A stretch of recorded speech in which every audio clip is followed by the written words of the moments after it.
पुस्तक अभिवाचनाच्या कार्यक्रमात प्रसारित करत आहोत पद्मविभूषण शिवशाहीर बाबासाहेब पुरंदरे लिखित राजा शिवछत्रपती या पुस्तकाच्या उत्तरार्धाचा भाग 73वा. अभिवाचक जयंत ठोंबरे.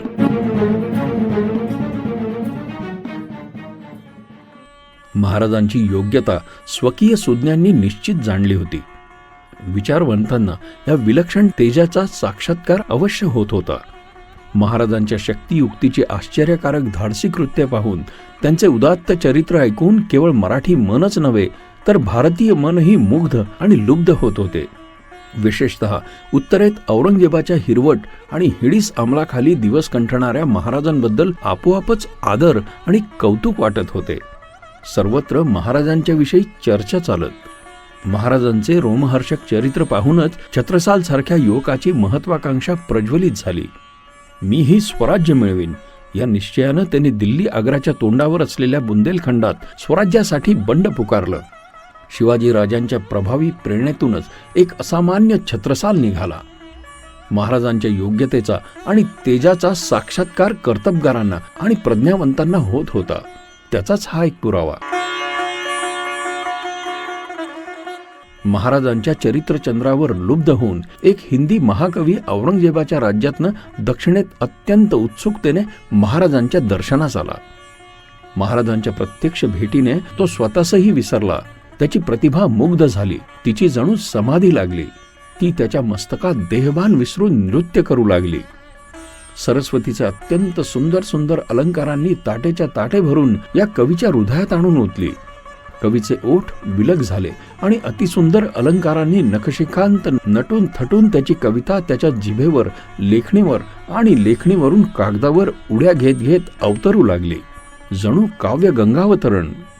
या त्याच्या काव्यानं हिंदी साहित्य देवताही तल्लीन होऊन डोलू लागल्या. या काव्याचे नाव होते शिवराज भूषण. या काव्याचा विषय होता राजा शिवाजी. अलंकारशास्त्रावर हिंदी भाषेमध्ये एक असामान्य ग्रंथ निर्माण झाला.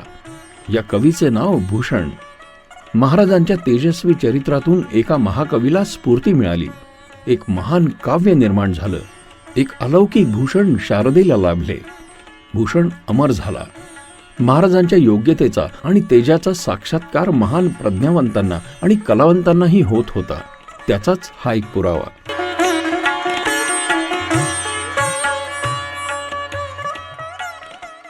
महाराजांच्या यशोगंधाने मोहित होऊन 500 कोसावर तंजावरहून जयराम कवीसारखा 12 भाषांचा बृहस्पती महाराजांच्या दर्शनासाठी आला. त्याने हे सबंध शिवचरित्र विविध भाषात गुंफण्याचा संकल्प केला. आरंभही केला. त्याने महाराजांची यशोगीते गायली. महाराजांच्या चरित्रातून एक महान भाषा पंडिताला खंडकाव्याची स्फूर्ती मिळाली. महाराजांच्या योग्यतेचा आणि तेजाचा साक्षात्कार विद्वानांनाही होत होता. त्याचा हा एक पुरावा.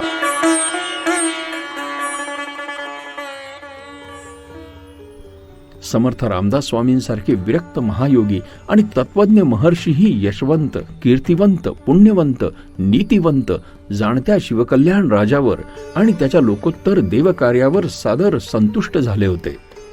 समर्थांनी मुक्तकंठाने बहुमोल विशेषणांची उधळण महाराजांवर केली होती. मनसोक्त कौतुक केले होते. त्यांना आशीर्वाद दिला होता. समर्थांप्रमाणे इतर अनेक महान सत्पुरुषांचे हात महाराजांच्या मस्तकावर प्रसन्न अंतःकरणाने ठेवले जात होते.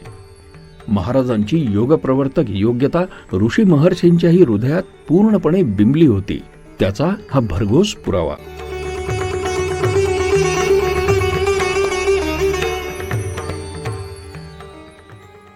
याशिवाय अनेक विद्वान, अनेक कवी, अनेक शास्त्री पुराणिक, अनेक योद्धे, अनेक मुत्सद्दी महाराजांच्या पदरी निष्ठापूर्वक सेवा करीत होते. ते महाराजांना देवरूप मानत होते. तरी पण स्वकीय जनता आणि परकीय सत्ताधीश यांना शिवाजी हा मराठ्यांचा सार्वभौम राजा आणि स्वराज्य हे मराठ्यांचे सार्वभौम राज्य आहे असे का वाटत नाही, याचा शोध आणि बोध कुणालाच झालेला नव्हता. कुठे कमी पडत होतो हे कुणाच्याच लक्षात आलेलं नव्हतं. कुणी त्याच्यावर फारसा विचारही करताना दिसत नव्हतं. स्वराज्यातील प्रजेच्या पोटातील हे लहानसे पण परिणामी अत्यंत घातक ठरू शकणारे दुखणे ताबडतोब नाहीसे होणे अत्यंत आवश्यक होतं. पण दुखण्याचे अचूक निदान कुणालाच झालेलं नव्हतं. आणि एक सुयोग झाला. श्री गंगेच्या तीरावर काशी क्षेत्री एक महापंडित स्नान संध्यादी ब्रह्मकर्मात मग्न होता. अध्ययन, अध्यापन आणि संस्कृतात ग्रंथलेखन करणं हाच त्याला छंद होता. त्यातच तो निमग्न होता. परंतु त्याचे कान नकळत टवकारले गेले. दुदुंबीचा आवाज ऐकू येत होता. त्याच्या हातातली लेखणी थबकली. त्याचे लक्ष दक्षिणेस वळले आणि त्याचे डोळे आश्चर्याने, आनंदाने आणि कौतुकाने विस्फारले गेले. कुतूहलानं त्याच्या भिवया उंचावल्या गेल्या. एका ज्ञानोपासकाचे चित्त वेधून घेणारे असं काहीतरी घडत होतं दक्षिणेस. नगारे नौबती झडत होत्या, शिंगे ललकारत होती, जयघोष उठत होते. किल्ल्याचे दरवाजे उघडले जात होते. दरवाजावरचे पहारेकरांचे मुजरे झडत होते आणि एक तेजस्वी पुरुष घोड्यावरून दौडत दौडत सीमोल्लंघन करीत होता. त्याच्या मागोमाग घोडदळे भाले नाचवीत दौडत होती. त्यात तेजस्वी भगव्या रंगाचा एक ध्वजही फडफडत होता.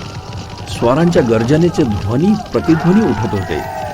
हर हर हर महादेव, हर हर हर हर महादेव. इतिहासाची नवी पाने दक्षिणेस लिहिली जात होती आणि या महापंडिताचे हृदय आनंदानं पुलकित होत होतं. महाराजांच्या अद्भुत पराक्रमाच्या रोमहर्षक कथा भारत वर्षभर पसरत होत्या. त्या ऐकून लोक तर चकितच होत होते.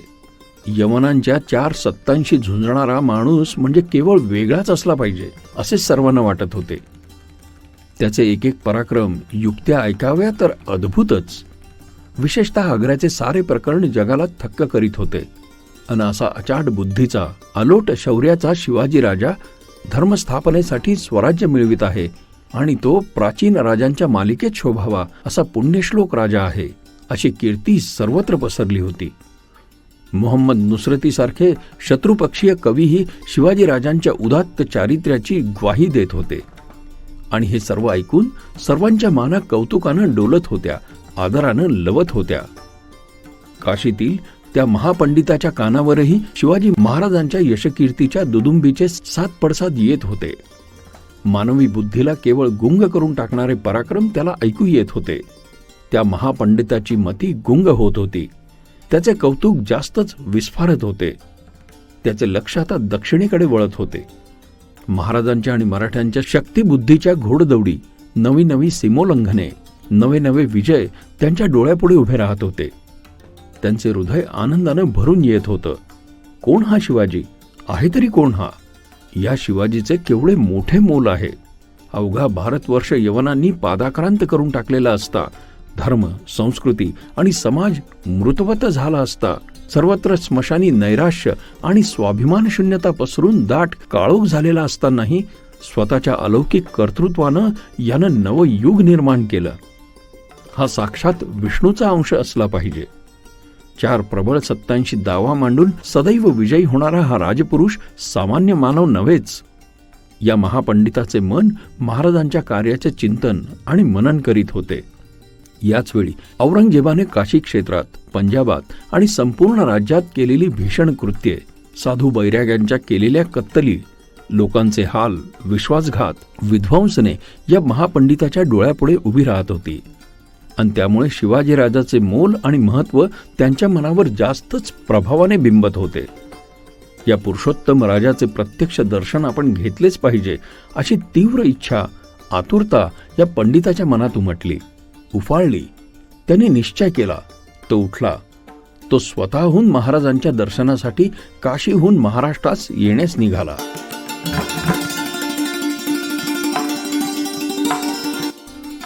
कोण हा पंडित? नाव काय याचे? हो, हे फार थोर पंडित, साक्षात वेदोनारायणच, श्री काशी क्षेत्रातील अग्रपूजेचे अधिकारी, प्रकांड पंडित, वेदांत सूर्य, महामीमांसक, विद्वचूडामणी, वेदविद्या कंठाभरण, ज्ञानभास्कर, विश्वामित्र गोत्रोत्पन्न, भट्ट वंशदीपक, श्रीमंत विश्वेश्वर भट्ट बिन दिवाकर भट्ट उर्फ गागा भट्ट, सकल विद्यांचे स्वामी, शब्दसृष्टीचे ईश्वर, यांचा इतिहास फार थोर. हे गागा भट्ट उर्फ विश्वेश्वर भट्ट वास्तविक मूळचे पैठणचे राहणारे, महाराष्ट्रीय, देशस्थ, ऋग्वेदी ब्राह्मण. यांचे भट घराणे फार श्रेष्ठ परंपरेतील. वेदविद्येची सेवा आणि ज्ञानाचा प्रसार करण्यासाठीच या घराण्यानं पिढ्यानमागून पिढ्या खर्च केल्या. त्यांच्या घराण्यातील बहुतेक सर्व विद्वान पुरुष निघाले. या घराण्याने अपार ग्रंथनिर्मिती केली. विविध गहन प्रश्नांवर ग्रंथ लिहिले. या घराण्याला केवळ काशी क्षेत्रातीलच नव्हे तर अखिल भारत खंडातील विद्वानात मोठा मान होता. गागा भट्टांनी तर या कीर्ती शिखरावर कळस चढविला होता. त्यांना श्रीमध्ये अग्रपूजेचा मान होता. त्यांचे खरे नाव विश्वेश्वर, परंतु त्यांचे वडील दिवाकर भट्ट हे त्यांना कौतुकाने गागा म्हणत आणि मग तेच रूढ झालं. यादवांचं रामराज्य बुडालं, पारतंत्र्य आलं. मोठ्या प्रयासानं ब्राह्मण वर्ग आपली वेदविद्या, संस्कृताध्ययन आणि व्रताचार टिकवीत होता. अनेकांची वाताहत झाली. याच वेळी गागा भट्टांच्या आजोबांचे आजोबा रामेश्वर भट्ट ज्ञानार्जनासाठी खूप ठिकाणी फिरले.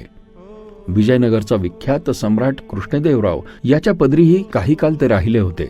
पुढे ते काशी क्षेत्री कायमचे जाऊन राहिले. तेव्हापासून हे मराठी पंडित घराणे काशीतच होते. काशीच्या विश्वेश्वराचे मंदिर पूर्वी सुलतानांनी उद्ध्वस्त केले होते. या रामेश्वर भट्टांचे पुत्र नारायण भट्ट यांनी या विश्वेश्वराची स्थापना केली आणि ती स्थापना नुकतीच औरंगजेबानं उखडून टाकली. हे नारायण भट्ट म्हणजे गागा भट्टांचे प्रत्यक्ष पणजोबा. काशी विश्वेश्वरावर औरंगजेबानं घात केलेला पाहून गागा भट्टांना काय वाटलं असेल? त्यांना महाराजांचे मोठेपण अधिकच पटलं असेल. घराण्याचा विस्तार खूपच मोठा होता. अनेक शाखा, चुलत शाखा होत्या. त्यात विशेष आश्चर्याची आणि कौतुकाची गोष्ट अशी की ही बहुतेक सर्व मंडळी प्रगाढ विद्वान होती आणि त्यांनी प्रचंड ग्रंथनिर्मिती केली होती. एकाच घराण्यात प्रत्येक पिढीत सर्वजण इतक्या श्रेष्ठ योग्यतेचे व्हावेत हे खरोखरच विशेष आहे. गागा भट्टांचे वडील दिवाकर भट्ट हे महापंडित तर होतेच, पण थोर ईश्वर भक्तही होते. त्यांनी आपला देहच बिंदू माधवांच्या पदारविंदी मिलिंदायमान केला.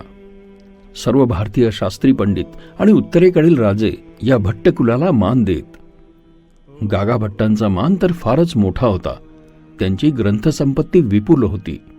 त्यांचे मुख्य विषय मीमांसा आणि धर्मशास्त्र हे होते. मीमांसा कुसुमांजली, भट्ट चिंतामणी, राकागम, दिनकरोद्योत, निरूढ पशुबंध प्रयोग, पिंडी पितृ यज्ञ प्रयोग, सुज्ञान दुर्गोदय, समयनय वगैरे वगैरे कितीतरी शास्त्रीय ग्रंथ त्यांनी लिहिले होते. नवे लिहित होते. ते स्वतः उत्तम संस्कृत कवी होते.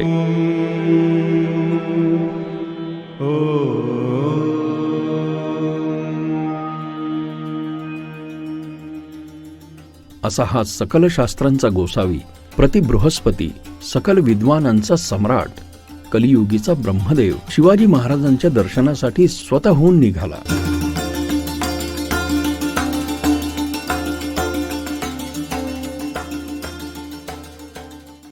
श्रोते हो, पद्मविभूषण शिवशाहीर बाबासाहेब पुरंदरे लिखित राजा शिवछत्रपती या पुस्तकाच्या उत्तरार्धाच्या अभिवाचनाचा भाग 73 आज आपण ऐकलात. याबरोबरच रेडिओ जयंत या यूट्यूब चॅनल आणि फेसबुक पेजवर आतापर्यंत पूज्य सानेगुरुजी लिखित श्यामची आई, नर्मदा परिक्रमेच्या स्वानुभवांवर आधारित प्रभुजी पाठक लिखित बिल्वपत्र, ज्येष्ठ लेखक तत्वज्ञ यशवंतजी पाठक यांचं मातीचं देणं, त्याचबरोबर कवी लेखक CL कुलकर्णी लिखित अनुभूती आणि मेघावळ या दर्जेदार पुस्तकांचं अभिवाचन उपलब्ध आहे.